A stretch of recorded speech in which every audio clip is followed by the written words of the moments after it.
Hi class and welcome back to Wild 4600 Conservation Biology.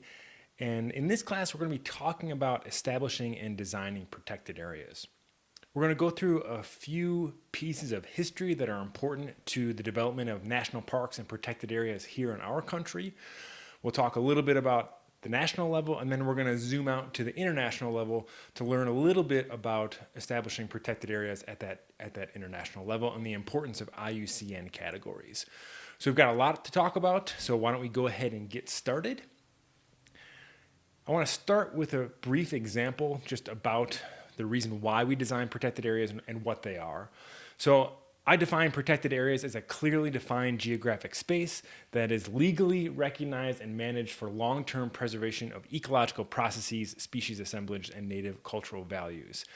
And protected areas are really one of the cornerstones of protecting biodiversity on our entire planet.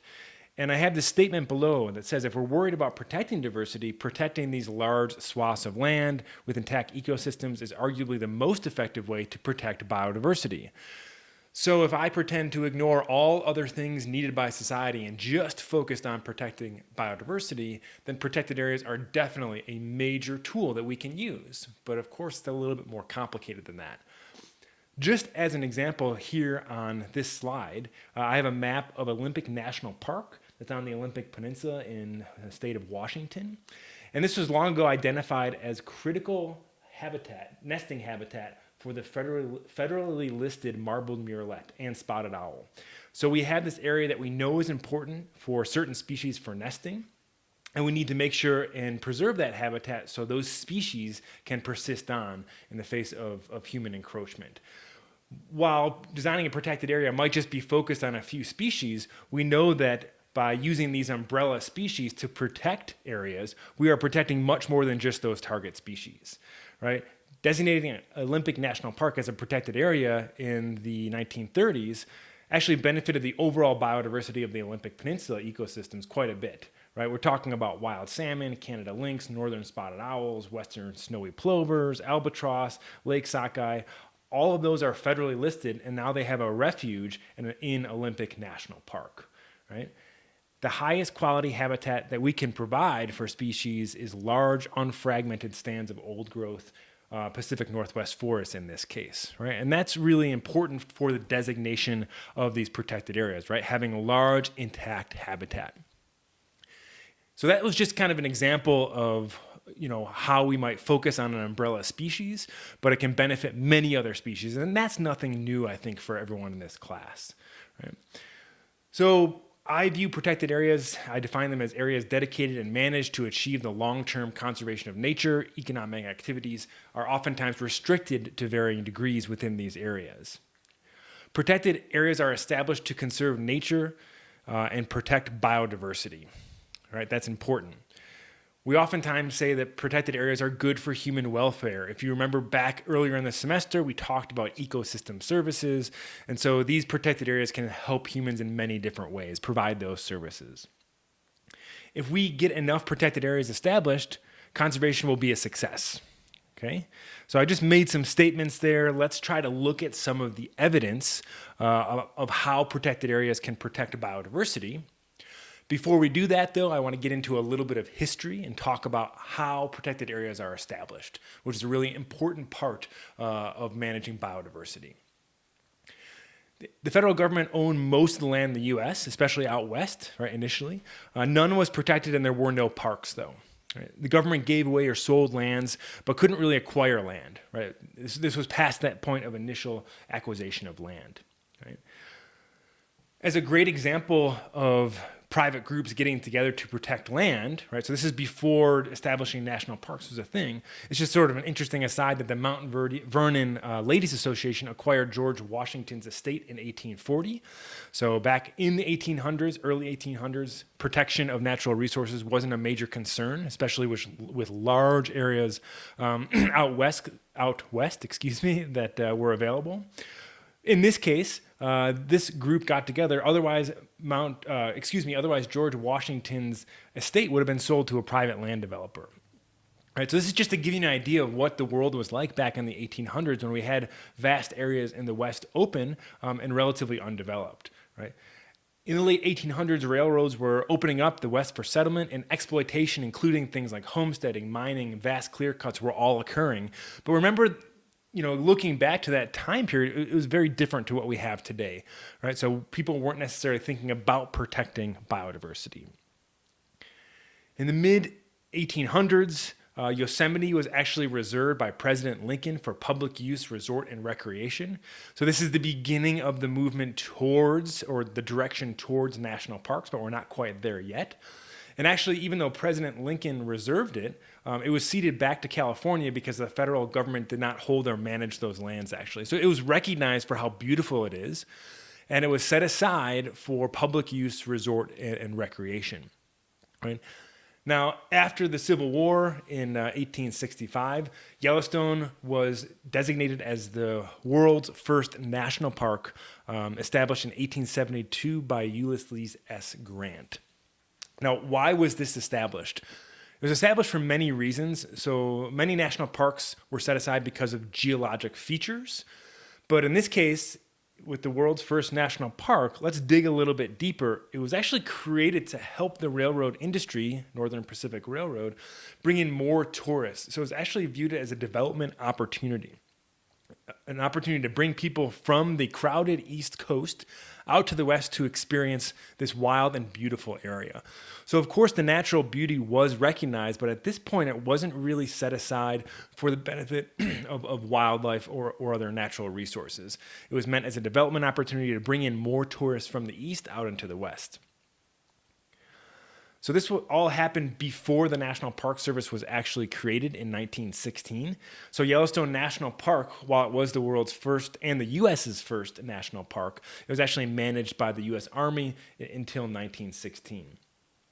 And I'm focusing on Yellowstone for many different reasons. It is the world's and the U.S. first national park, but it's really an example of management and protection priorities and how it's changed and evolved over time to where we are today. If we think about what Yellowstone National Park was back then, it was meant to be a park for human enjoyment. It was set aside for people to come out and visit, and again, it was a development opportunity. So some of the things associated with that development include wolves and other top predators being targeted for elimination. And the focus was on building structures like roads and lodges and visitor centers to all help people utilize this landscape. A lot of species were actively managed according to more livestock principles than wildlife biology. So, for example, large herds could potentially be culled if they exceeded some sort of range limit, if it was getting in the way of other human uses. If we think about what Yellowstone National Park looked like back then, it was really quite a bit different. So a couple images of the park in the early 1900s where we have those wolf pelts being displayed, we have bears visiting cars and visiting people, and really a different sort of scenario. One of my favorite images is all these bears eating at a garbage dump. So bleachers used to be set up to watch the natural behavior of bears, which of course is very unnatural. Much of my research, as an aside, actually has to do with bears at garbage dumps in parts of Europe and Asia, and so I'm particularly fascinated with this sort of thing. But if we think about these two areas, Yosemite and Yellowstone, and how they were developed, we can come to some pretty interesting conclusions. There were no opposing landowners that feared losses. So it was really easy for the federal government to set aside this land. Now, the big exception there is Native Americans, but they lacked any political power. So they certainly are landowners that feared loss of land and all sorts of issues surrounding that, but they did lack that political power. There was anticipated economic development. So really, there was a lot of benefit that was being seen from developing Yosemite and Yellowstone into national parks for people to enjoy. So it's important to understand this, and that this was the case in the United States, because you can hopefully better appreciate other parts of the world in developing nations where we're trying to establish parks and people are not very happy about it all the time. And we'll talk more about that dark side of protected areas a little bit later. Okay. Another example beyond Yosemite and Yellowstone that's just sort of interesting is thinking about Mount Rainier. And Mount Rainier is actually half owned by the Northern Pacific Railway. And in 1899, President McKinley and Congress acquired lands to designate Mount Rainier as the 5th national park. And if any of you have ever been to Mount Rainier, it is absolutely a beautiful place. And so really interesting, and on the surface, that's such a great move. But think about the details of this transaction, that almost 500,000 acres of comparatively worthless land was returned to the government. So that's talking about Mount Rainier, being referred to as comparatively worthless. And that was given back to the government by the Northern Pacific Railway Company, which obtained in exchange an equal amount of excellent timbered land in Oregon, Washington, Idaho, Montana, and Minnesota. So there was a trade, right? This private company owned all this land. It gave it back to the U.S. government, and in exchange got all this very valuable timbered land. Okay. And it's important to think about the figures that were in action at this point in time. So I want to just bring up three important historic figures that you've probably heard quite a bit about. Right? We have three individuals here, Teddy Roosevelt in the center there.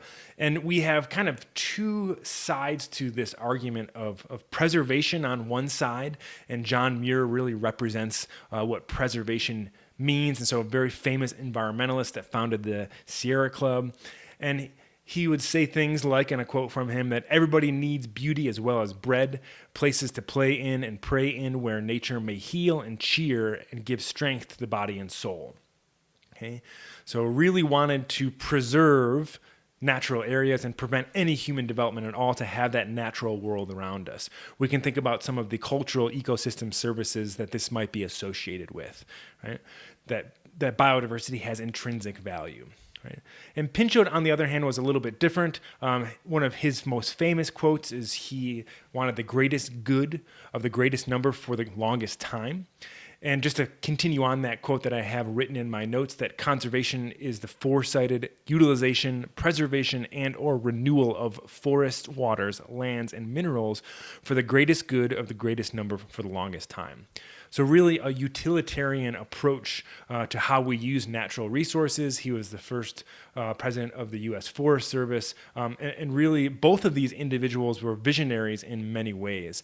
And I have Teddy Roosevelt here in the middle because these two individuals had a lot of input on the designation of several national parks, and we'll talk about that in just a moment. These faces, these names are probably familiar to you. However, I want to point out that these two men often get caricatured. Excuse me. One is oftentimes a villain, while the other is sitting on a cloud with a halo in their hands. And that depends on maybe what side of the argument you might be on for preservation or conservation. So I'm not saying one is a villain and one is an angel, but oftentimes they get sort of communicated to us in that way. They had their differences, but they agreed about a lot of things, and they were both incredible individuals. John Muir did not think that every wilderness landscape should be protected by the government from human corruption, and Pinchot also strongly believed in the preservation of nature. Right? He's a champion for national parks. So these individuals weren't just preservation versus conservation. They were very complex individuals that really both contributed a significant amount to the development of protected areas in our country. Okay. Now, this sort of discussion between these two and Teddy Roosevelt is important when we think about the concept of paper parks. Paper parks, it's this idea, this term where an area is protected on paper but not in reality. And initially, all U.S. parks were paper parks, and their status could be reverted if there was a good argument for economic development. And the most famous example, or not the most, but one famous example, is Hetch Hetchy Valley, which is part of Yosemite National Park. And so this was the area that John Muir and Gifford Pinchot were really talking about to Teddy Roosevelt to try to figure out what to do with this area. It was eventually dammed as an important water supply to San Francisco. Okay, so here's this beautiful natural area that was part of a national park. But since it was really a paper park, that status could be reverted very easily, this valley got dammed because it was deemed necessary to provide water to a large city. Okay. So just a famous example of paper parks and three important people in the development of protected areas in our country. So if we think about moving through history, so we're still kind of going through a historical perspective of protected areas in our country. One really important time period is the Leopold Report in the 1960s. So in the 60s and 70s, a lot of changes were happening related to natural resources and environmentalism here in our country.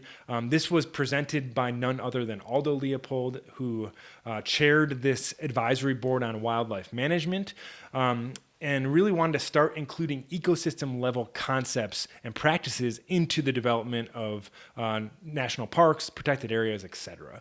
Right? So you know Aldo Leopold from other courses, really a brilliant individual who also contributed a lot to not only wildlife management, but natural resource management in general.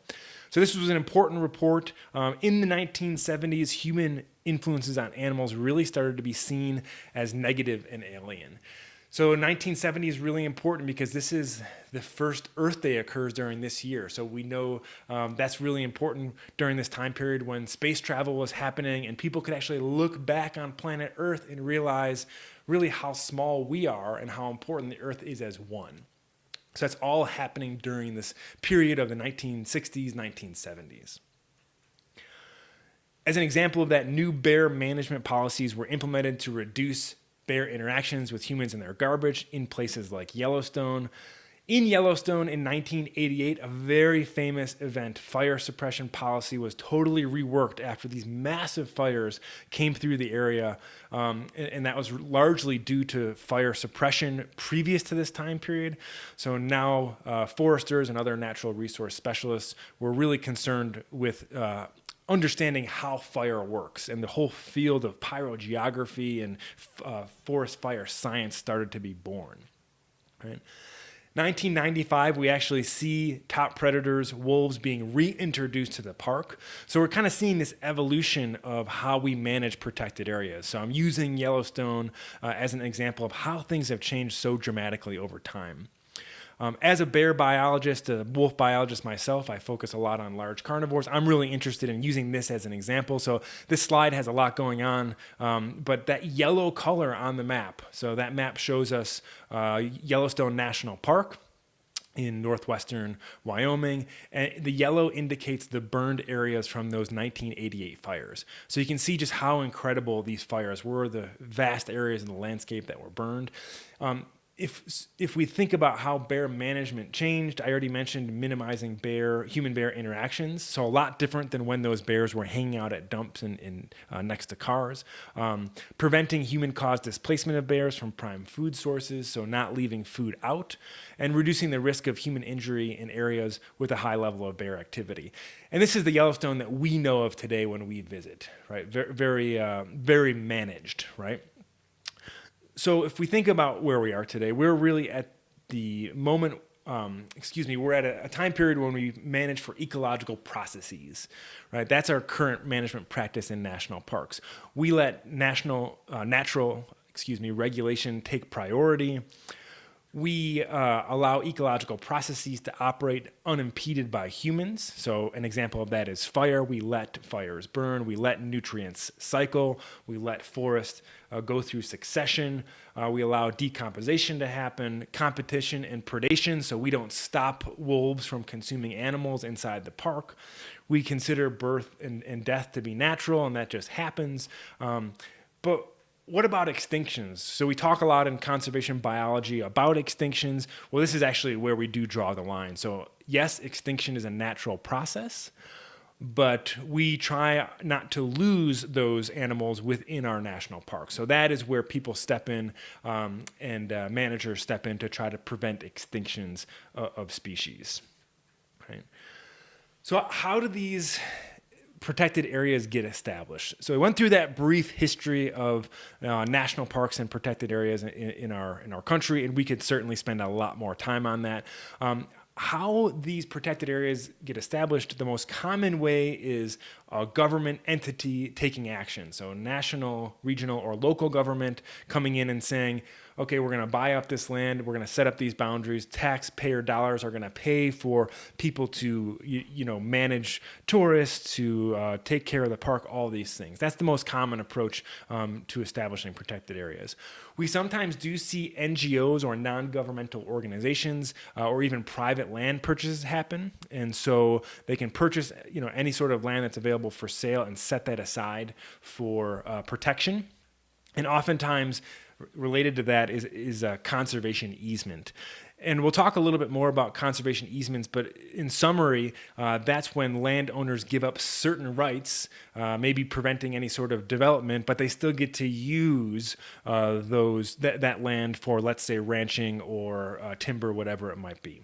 So conservation easements are very powerful. Landowners get to keep their land and use it for certain uses. So, for example, like ranching, but they're not allowed to develop that land into maybe a suburban development, right?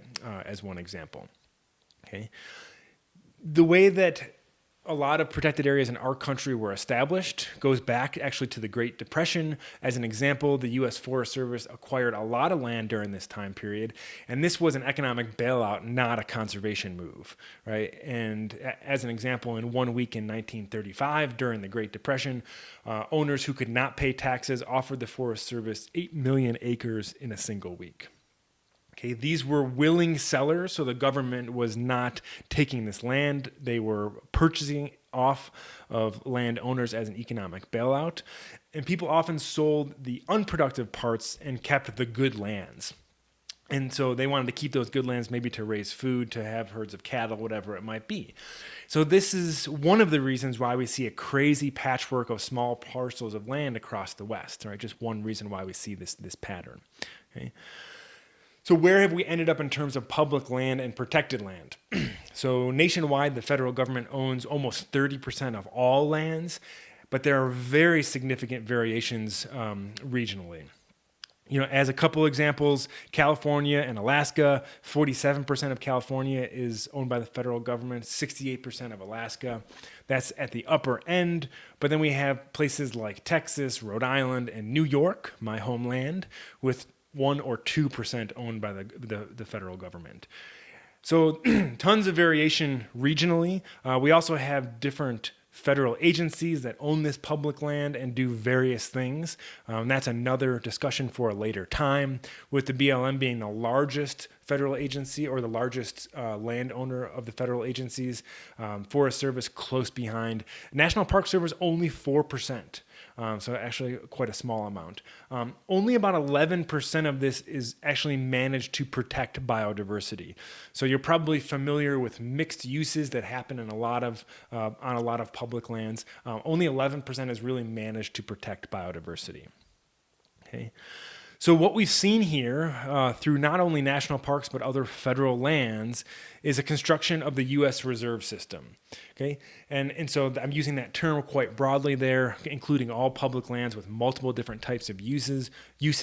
What we see here is that that's not been systematic. It's typically been places that no one else really wanted. Sometimes it's even been the result of corruption or some sort of corrupt behavior, like in the example of Mount Rainier.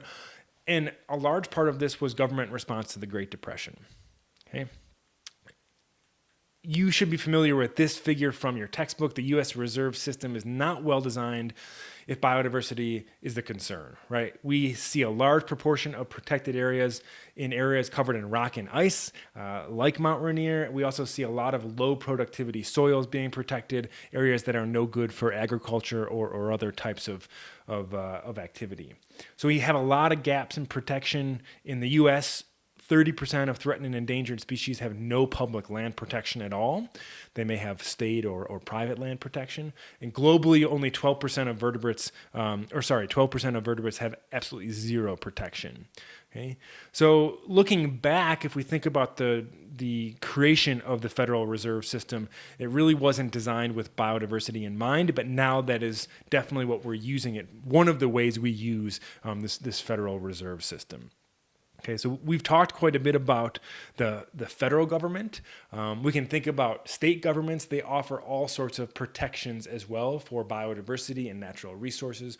One great example is my home state of New York, which has the largest state park in the country, Adirondack State Park, an absolutely beautiful place. I'm actually from Western New York, a little bit south of Buffalo, but spent much of my childhood traveling to Adirondack State Park, which is greater in size than Yellowstone, the Everglades Glacier, and the Grand Canyon National Park combined.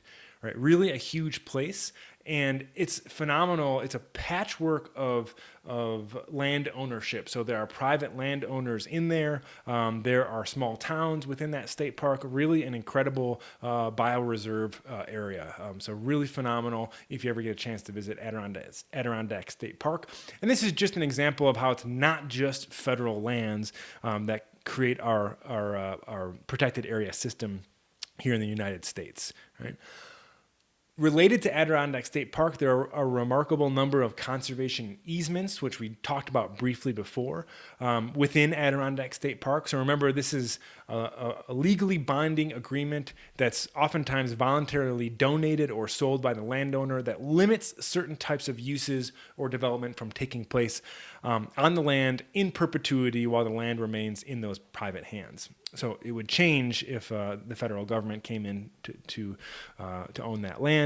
But what this does is it allows private landowners to retain certain rights and live and work on the land. Right? So I used the example previously of maybe allowing grazing to happen, but not allowing development of homes. Right?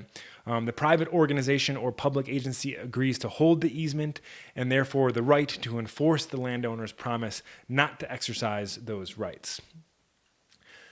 This selectively targets only those landowner rights that are necessary to protect specific conservation values, and maybe that could be water quality or migration routes for species.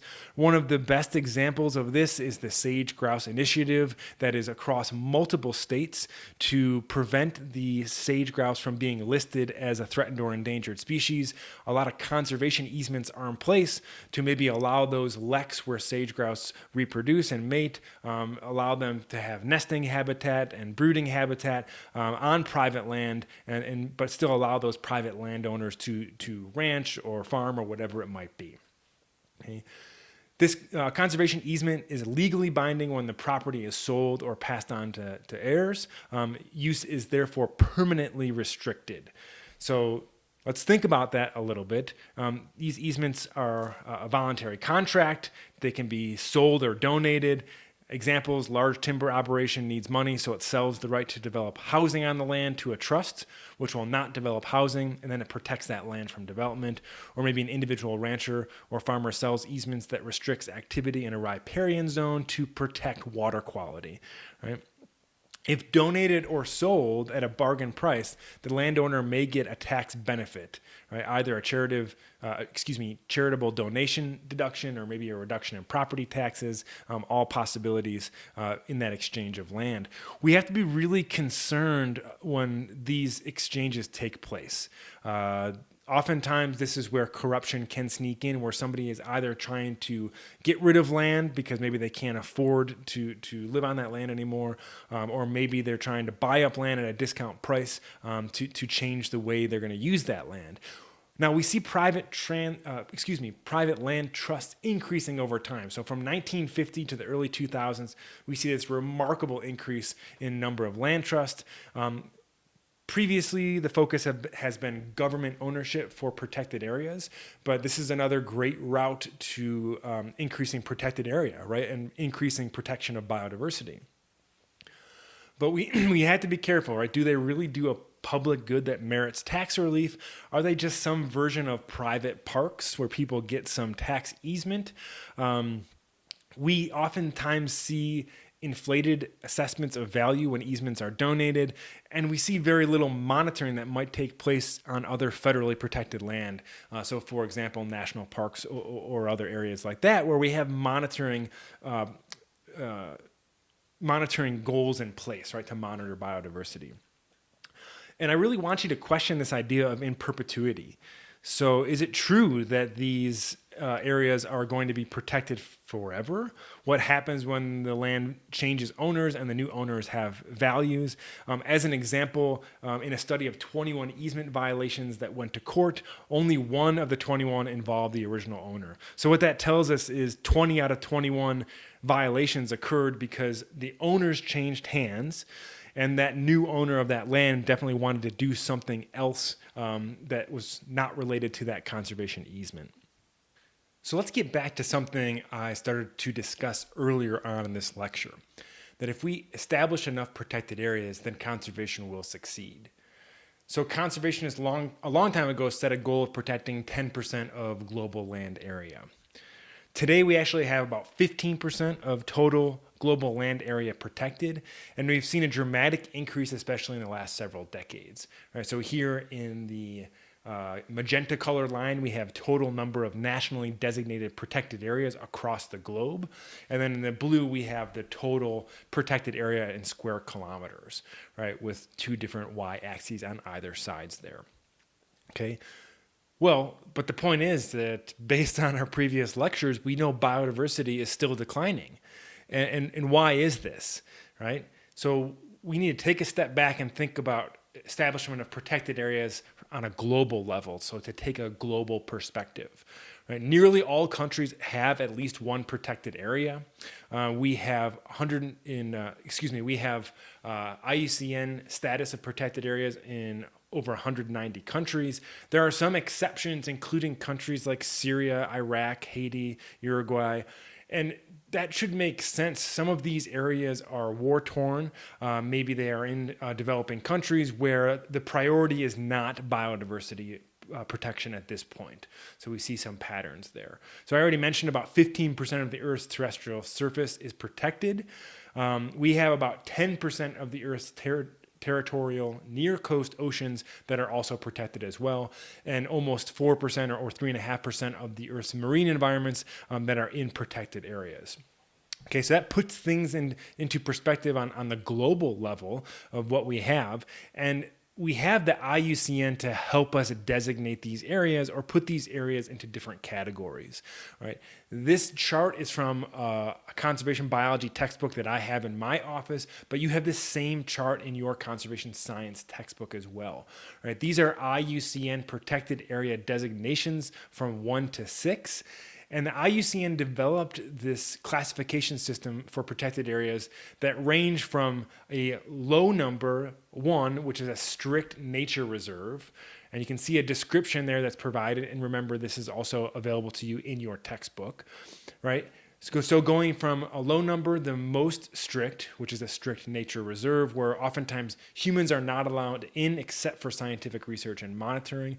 That's 1A. We have 1B, which is wilderness areas, and we have many of those here in the United States, including the High Uinta Wilderness Area.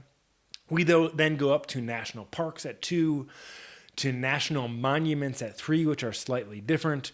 We continue moving to 4, which is habitat or species management areas. 5 is protected landscapes and seascapes, and 6 is managed resource protected areas.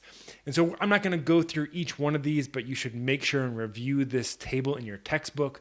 That last category, so I already talked about category 1 of strict nature reserves, but that last category of managed resource protected areas is actually in place. That protected area is in place for the sustainable use of natural ecosystems. And so humans are allowed in and out of the boundaries of this area to sustainably use these natural resources, right? Off to the left-hand side of this slide, right, I make a statement that all levels of protection are valuable, but the less restrictive the protections, okay, so the higher the number, the larger the area that can often be established, the more likely it is to provide a corridor for animal movement to an adjacent preserve, and the more likely adjacent human populations will benefit from the protected area, and therefore they're more likely to support the establishment of that area. Now, one great example of this is Adirondack State Park. I mentioned there are multiple land owners and land uses within that park, including towns and villages. And so people are very supportive of that state park because they are allowed to harvest natural resources from many parts of the park, not all. They're allowed to really benefit from having that park there. So that would fit into some of the higher categories of IUCN because it's used by many people for many different reasons. If we think about the percentage of the world's terrestrial and marine ecosystems broken down by region, then we see some pretty big disparities. And this is no surprise, right? This is similar to looking at the maps you've seen of biodiversity, right? It's present at different levels across the globe. So the proportion protected, that dark green color, indicates that areas have reached the targets stipulated by the Convention of Biological Diversity. So we have places like the Amazon Basin, places in southern Africa and central Australia that are actually closer to 20% protected, which is great. But we have other regions like the Midwest in the US, like northern Africa, like many parts of Eastern Europe, and parts of Central Asia that are much lower, right? So big disparities across the globe and big concerns on how this overlaps with overall biodiversity. Right.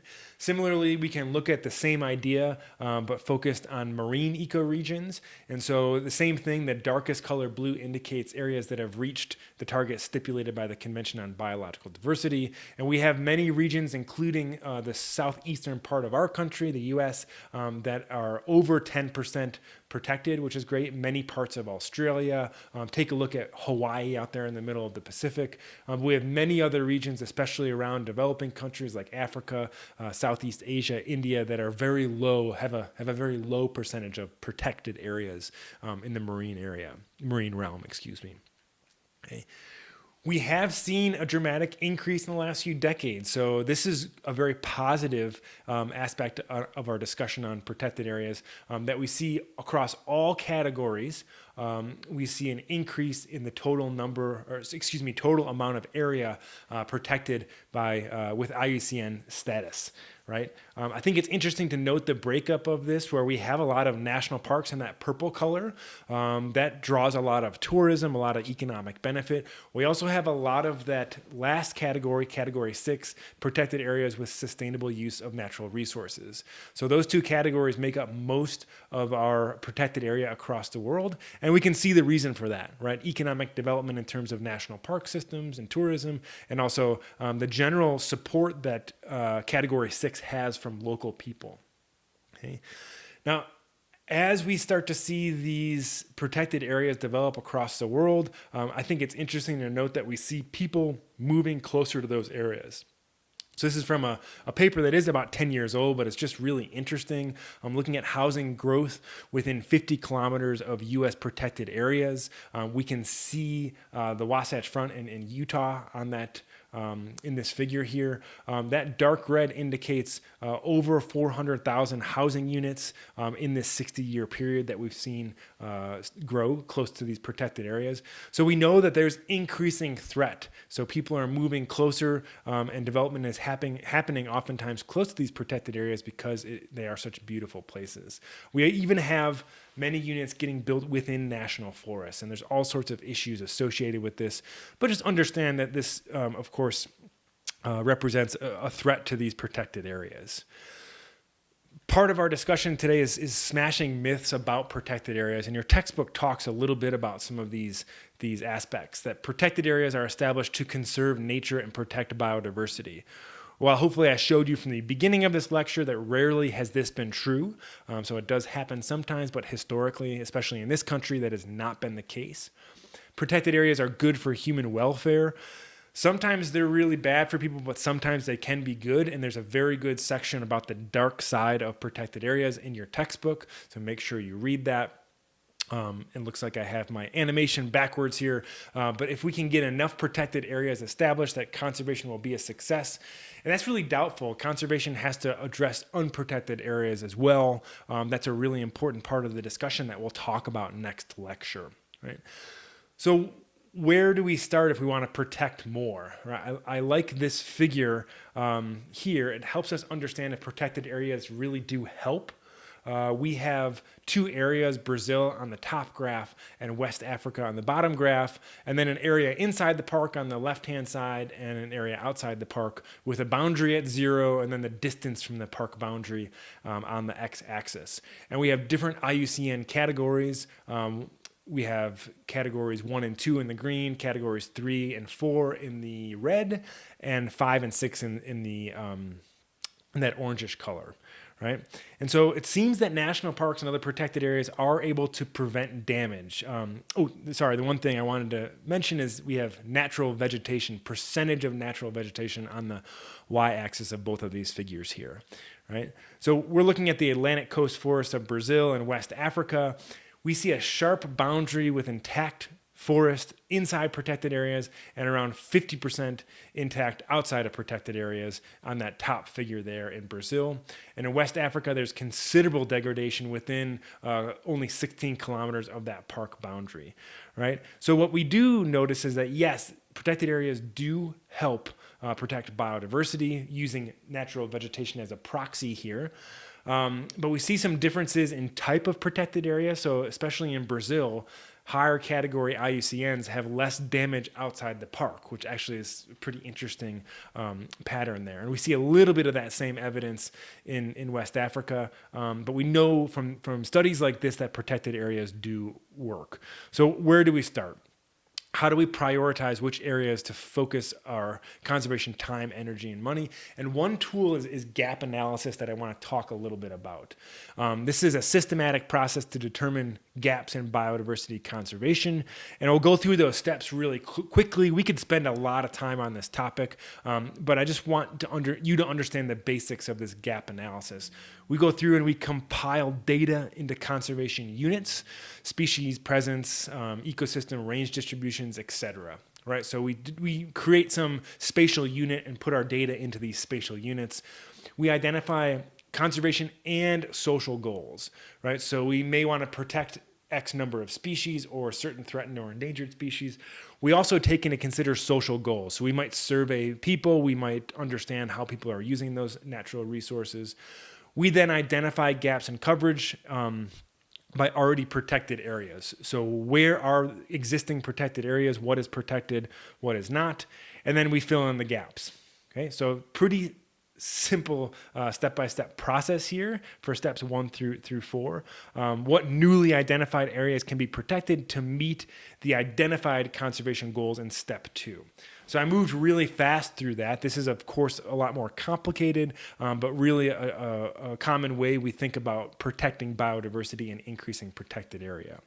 Okay, so we talked about those first 4 steps. The next steps are also equally important, right? You review areas identified in step 4 for practicality, and logistics. So is it actually possible to protect this new area? Are there people living there? Are there private companies there? Whatever it might be, environmental justice issues, all sorts of things that need to be reviewed.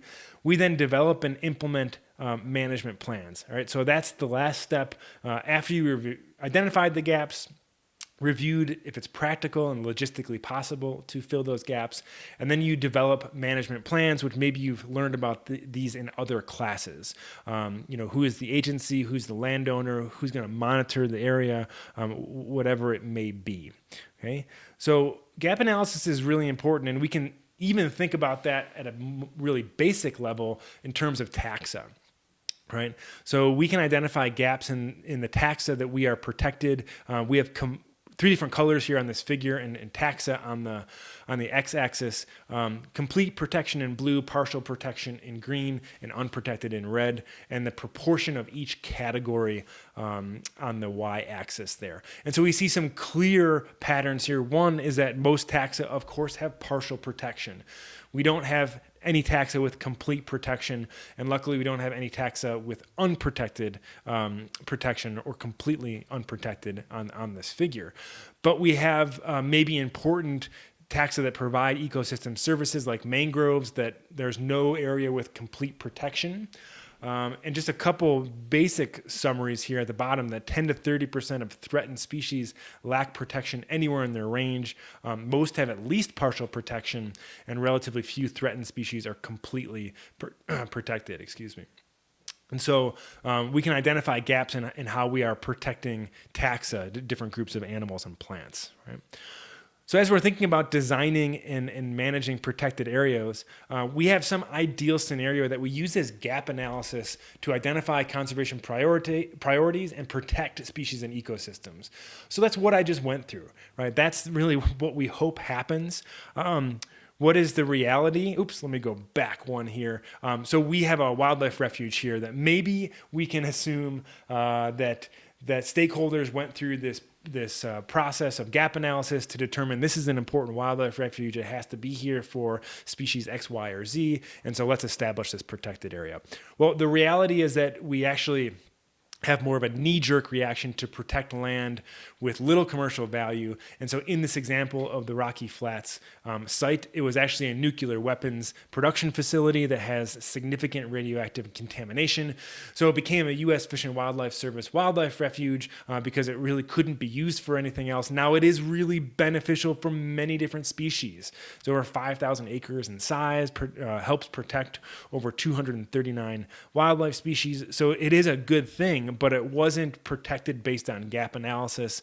It was protected based on what is available and identifying needs and efficiency, right? And so useful questions to ask in the design phase of protected areas, and these are really important questions. What's the most cost-effective use with the limited money available? We've talked about how conservation biology is a crisis discipline. We're addressing problems that are rapidly developing with limited time and money, right? How large of an area is needed to effectively protect the biodiversity of that given ecosystem? This concept of SLOS, and this is important for today's lecture: single, large, or several small, and we'll go through some examples of this, which would be better for the conservation goals under consideration. So there's not a single answer to this, depending, and maybe if a species of concern is migratory or not, then several small may be better than single large. Lots of possibilities here. Are corridors needed to provide gene flow between populations, right? How far apart should adjacent protected areas be located, right? Protected area networks are very important for a lot of species.